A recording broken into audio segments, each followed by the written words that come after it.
Welcome, Philadelphia, to another great edition of Race on Main Street. We have a terrific guest, Ben Hall from JKJ Retirement Services. We're going to talk all about defined benefit plans and defined contribution plans. All the stuff that you need to know about retirement. And we're also going to talk about your topic, favorite topic, food. Food, e-grocery shopping is on the list, so we're going to learn what that's all about.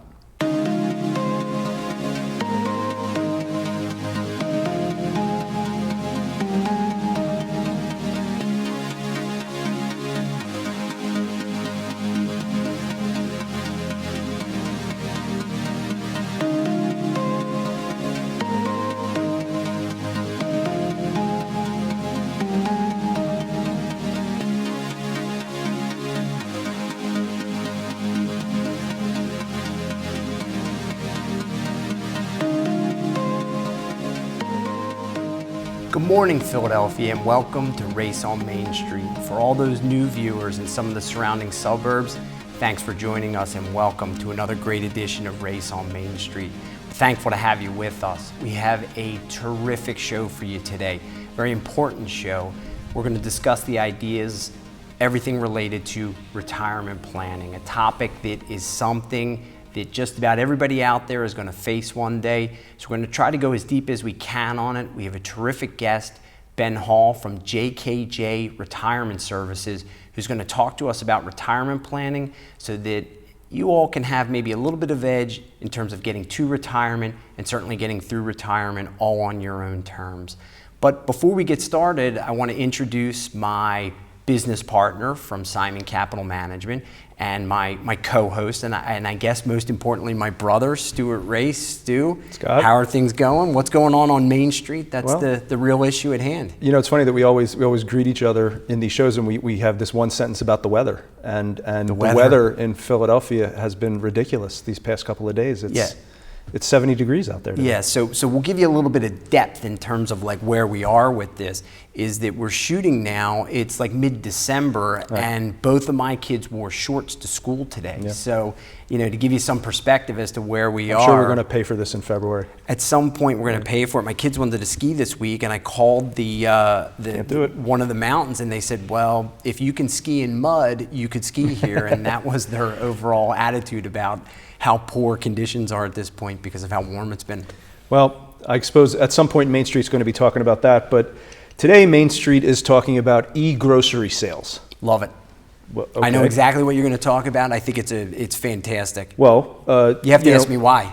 Okay, why? Because you could torture me in a lot of ways, but the worst way you could torture me is to ask me to go to the supermarket and shop. Why is that? I don't know where anything is. It's just an awful experience for me. It's not for some people. Love it. It's relaxing. It's nice. Not interested. Well, I'll tell you. A theme of this show is always about how making it a little bit easier for people on Main Street. So before we get into how to make it a little bit easier, let's talk about some statistics. Grocery shopping is a $592 billion industry. You know, it's funny that you say, it's interesting that you say that. I would have actually thought it was more for some reason. No, more than $500 billion. But last year, only 4%, or about 24 billion, was done online. Okay. Small percentage, 4%. The estimate by 2023, 8 years from now, it'll hit about 17%. Okay. Now 17%, that's $100 billion. Yes. In e-grocery shopping. So how does it work? All right. Well, apparently there are these companies out there. It's not your local supermarket that is running their e-commerce situation. There's a company underlying that. And what they've essentially done is you can go to your computer or there's a free app on your phone. What happens is the interface will take your bonus cards, your coupons, your whole situation, and in Philadelphia, let's use that as an example. There's essentially let's say you shop at XYZ supermarket. Yep. There is an XYZ mock supermarket somewhere that nobody goes into, but it's set up in the same way. So you do your thing, and then there's a picker. And there's a human element involved. So the picker goes and picks your order, they bag it, and depending on whether you want curbside pickup at your local XYZ supermarket or delivered to your home, it's the next day. Yeah, I actually have a little bit of experience with this. So when Joanne was... Yep, yeah. So second child comes along, Joanne was on bed rest, like she had been for both kids, and so now we have a child running around, and she's got to be off her feet kind of thing. So we use the service, and what was interesting about it to me is that it's not very expensive to use, to actually have them deliver. Can I tell you? Well, wait. I want to, before you tell me about, we'll get into the cost of it, because that's obviously a consideration. Right. It's not our job to spend everybody's money. I know, but it is, you're right, it's not that expensive. Yeah, it doesn't seem it when you think about how valuable your time is. Mm-hmm. But more importantly, the food, like the produce and the vegetables, are like 3-4 days more fresh. Well, they don't sit out, right? Because they go right to they come right from like the distribution center, as opposed to the travel time to the market. So that was one of our concerns. What if they bring us strawberries that are kind of like banged up and beat up? Case. It's not the case at all. And the other thing that was funny, I'm reading this article, and the eggs are not. You can tell I'm from Philadelphia from the way I say eggs. Yeah, right. They're not packed in the bags. So all the you pull up to the curbside, let's say, and the guy or gal loads the car with all the bags, and then what they do is the eggs are brought around to the where you're sitting in the car and opened. So you can see that they're not broken, and then handed to you. It's great. So I thought that was pretty fun. I'm trying to think if there's what else is there, but apparently it's it's the eggs. The eggs are the thing. They've thought it through. You know what? They delivered a carton. There was a couple broken eggs, and they said, "How do we make this better?" Because it becomes a gigantic hassle. That's at that right. point. That's so right. In terms of the cost, and we can wrap this up with the cost. That pickup at the grocery store adds just $2.95 to your order. Okay, so whatever you're paying for with your coupons and bonus cards, and then tack on $3. And if it takes you an hour to shop, and your time is worth minimum wage, you're $8-9 to the good. That's right. Doing it that way. I mean, you have to drive to the store and everything. But you would have had to do that anyway. Right. Yeah. So it's that. And then if you want it delivered to your home, it's a sliding scale. But up to $100 worth of groceries is $7.95. So if you have $50, well, you can't have 50. That's the other thing. It's a minimum. There's a minimum $60 order. But if you have a $60 order, it might be less than $7.95. But if you have a $300 order, it's still only $7.95. Yeah, and if you send a very pregnant woman to the door, the person will come in and put all the stuff on your shelves for you. Well, that's if you can finagle that, I guess. If you happen to be in that circumstance. So that's what Main Street is talking about today, is e-commerce, grocery sales commerce. Yeah, it's an interesting thing. I like I said, my experience with it had been great. And, well, it's going to get bigger and bigger. So. Yeah, I would imagine so. I mean, look, we're all stressed for time. That's what it's all. That's why this jumped out at me. Yeah. So speaking of stress for time, let's move on to our guest. Our guest today is the Vice President and Managing Director at JKJ Retirement Services.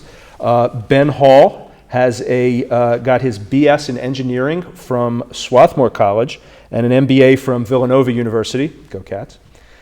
He is a chartered life underwriter and a chartered financial consultant. His career took him from the Principal Group, where he had oversight of all executive benefit and non-qualified compensation endeavors in the Mid-Atlantic. And before that, he was with Lincoln Financial Group, and now he's with JKJ Retirement Services. So, Ben, welcome to the show. Thank you for having me. Yeah, thanks, Ben. Yeah, we appreciate you coming out, especially delving into some of the ideas of retirement planning. It's a critical one. So, tell us a little bit about retirement planning, defined benefit programs, maybe even start with, for some of those who don't really understand those more technical terms, defined benefit, and maybe how those plans have changed over the years. Yeah, well, and there's two basic, the two most basic flavors of retirement benefit plans that employers are providing today. There's defined benefit and defined contribution, or in sort of more colloquial lingo, when people say, quote unquote, pensions, technically actually all of these plans we're talking about are forms of pensions, but when most people say pensions, what they mean is defined benefit. And when most people say 401k, they mean defined contribution. And the evolution today, as most folks are aware, is just sort of the direction things have gone, is away from defined benefit and much more so toward defined contribution, or as you'll hear me sort of slip, I'll talk about sort of DB and DC. And the defined benefit pension space, there's really sort of two main categories I would break things into there. You've got your, what I'll call traditional defined benefit plans, and your, I'll call them new age plans, what are called cash balance plans. And the traditional plans are sort of what most people think of when they use the word pension. And that's if you work at this organization for X number of years, when you retire, you'll receive so many dollars per month, and that, or such and such percentage of pay, and that's usually some function of your tenure with the organization, and you get it until you die. Now, within the defined benefit space, those are fewer and fewer, just in general, and even there's active plans and frozen plans. Active plans are just what you would think. They're taking new participants, benefits are continuing to accrue, and you tend to see those, yes, some in the private sector, but really much more so in public, governmental unions, so on and so forth. Mm-hmm. And then you've got this whole other world of frozen pension plans where they are either no longer accepting new hires into the plan, and many of them have actually stopped accruals for those who are already in the plan. And most pension plans that are frozen, DB pension plans that are frozen, are working toward termination. Essentially, there's a lot of steps between when a company declares we're freezing benefits to when they're actually able to unwind the plan, and there's, as I said, a number of steps in between. And but that's really the intent, is to terminate and then have those people paid out their benefits. So you're saying, so basically what you're saying is there are fewer and fewer traditional, using the public terms, pension plans. Right. So what's the implication for Main Street in that circumstance? There's big just massive implications. Can you elaborate? Yeah. I'll speak to that. Join us next week. The first comment I'll make, though, it's interesting because one of the things that has put so much pressure on defined benefit pension plans is something that most of us day to day think of as a really good thing, and that's low interest rates. And low interest rates are good in so many ways, right? From a business standpoint, they let businesses borrow to invest, to create jobs.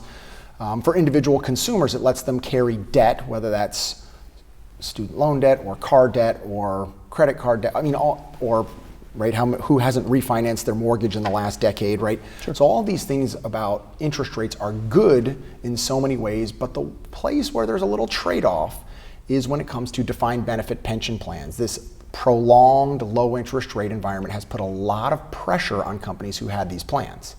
And I'm going to jump in, and it goes beyond that. I'm not so sure I agree with low interest rates as a good thing.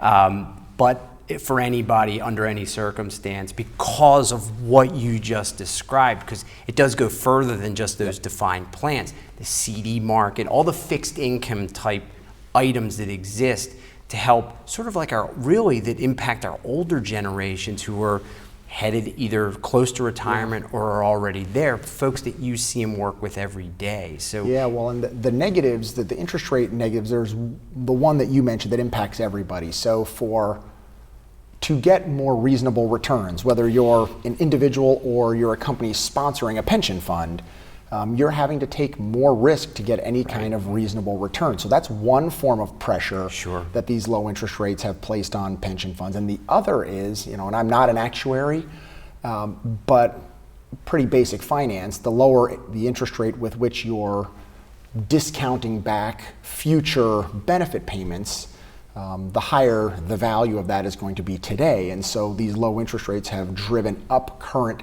valuations on pension liabilities, which has driven up the amount of money that companies are having to put into these plans, which combine that with low rates of return on fixed, more risk is needed. So it's just put a lot of pressure on these things. So it sounds like that might be the reason why, or at least in part, while businesses are getting away or freezing them or trying to convert away from them into other plans. It seems to make sense based on what you're saying.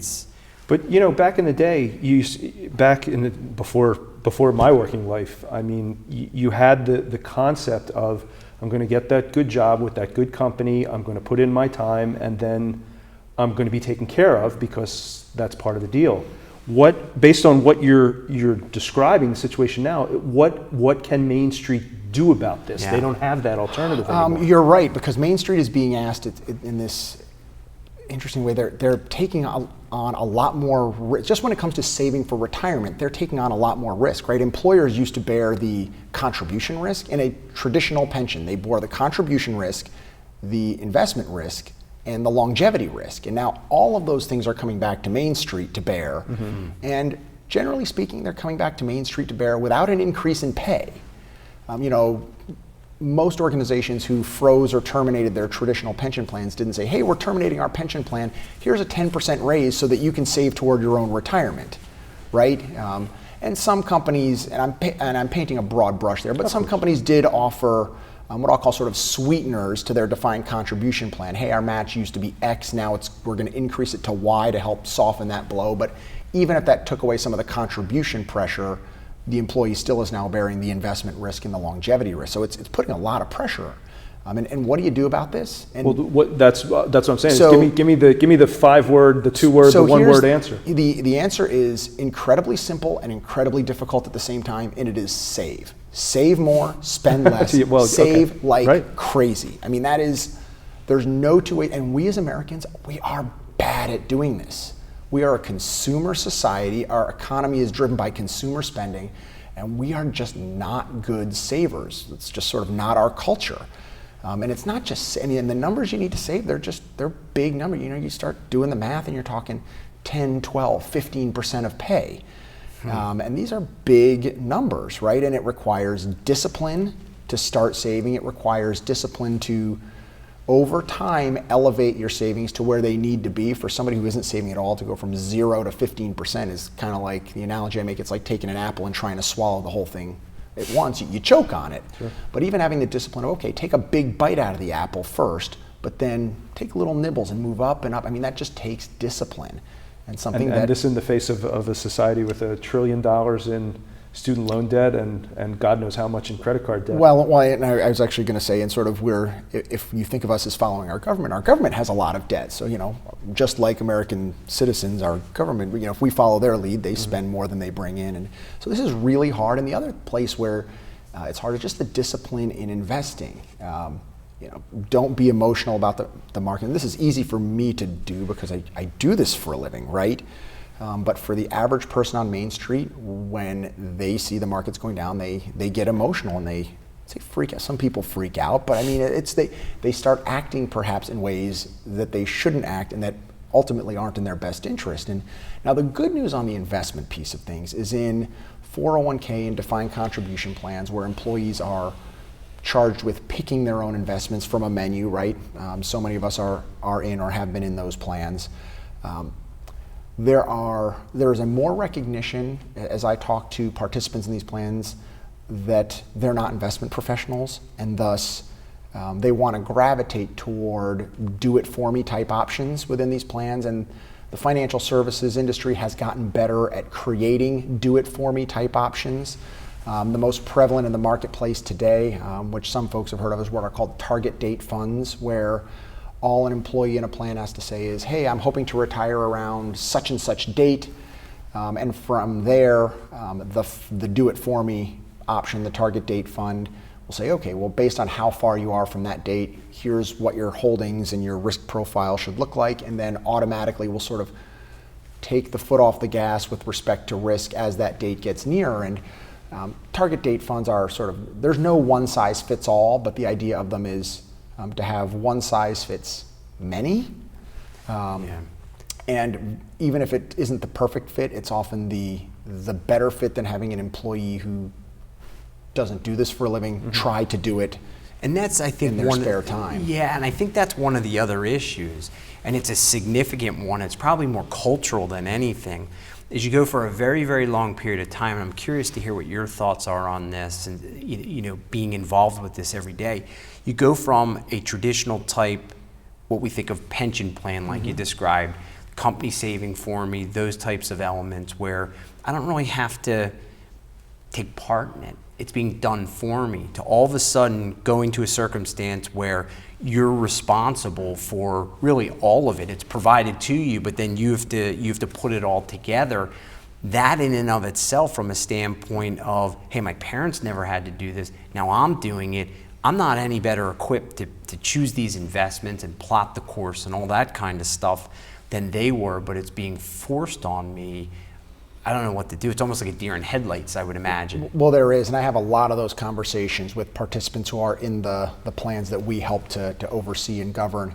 And I found that using simple language with them really helps. Instead of saying, hey, do you want to be in the target date fund, or do you want to pick from the core menu of choices? It's much simpler than that of, look, when it comes to your investments, are you more of a do-it-myselfer or a do-it-for-me person? And so that's something they can relate to. And I don't know, 4 times out of 5, they say, I'm a do-it-for-me person. And then, we're sort of saying, okay, well, here's how the do-it-for-me options within your plan work.